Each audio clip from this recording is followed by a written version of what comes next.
This is going to be one of the best LEGO Star Wars purchases ever. This all started because one night I was just scrolling through Facebook Marketplace looking at LEGO Star Wars listings, and I stumbled across one which had a bunch of retired LEGO Star Wars sets.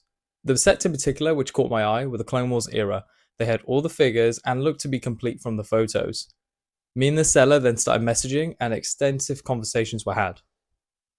I was a little bit skeptical because we agreed a really good deal, and he took a couple of weeks to come back to me regarding the collection date. Lo and behold, we finally had a message and we agreed a day and a time, and me and my buddy Max hopped in the car to go get them. It was a couple hours drive to get there, and we stopped off for a quick Starbucks because I was getting a bit tired of the driving. When we got there, all the sets were just put in loads of boxes, which was fine because then we could sort through them.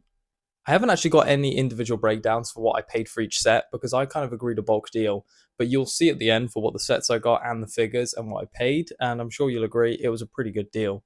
Starting off, we had the turbo tank.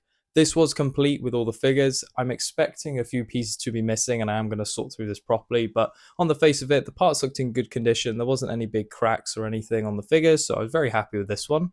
The next set I got was the frigate, and I was super happy to have this set. I already have one sealed in my collection, but I wanted one built so I could have it on display and also have all the minifigures.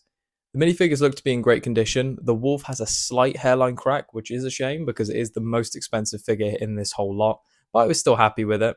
One of the other sets I picked up was the Twilight. Now, this is a super controversial set. I think when it first came out, no one liked it, but it's definitely grown on me, and I just think it looks pretty cool, and it's just very Clone Wars. Both of these next two sets are quite similar because they're actually from Geonosis. So one is the Geonosian Cannon, which goes really nicely with my Geonosian Starfighter. The next one is actually the Battle of Geonosis and has this really cool Separatist cannon, which I think will look great with my droid army. My mate Max also picked up two sets. He got the Venator and the Y-Wing, which I thought were really cool. Overall, all the sets you can see right here on this table, I paid £370 all in, which I think was a great deal, but I'd be keen to hear your thoughts in the comments. Did I get a good deal? Let me know.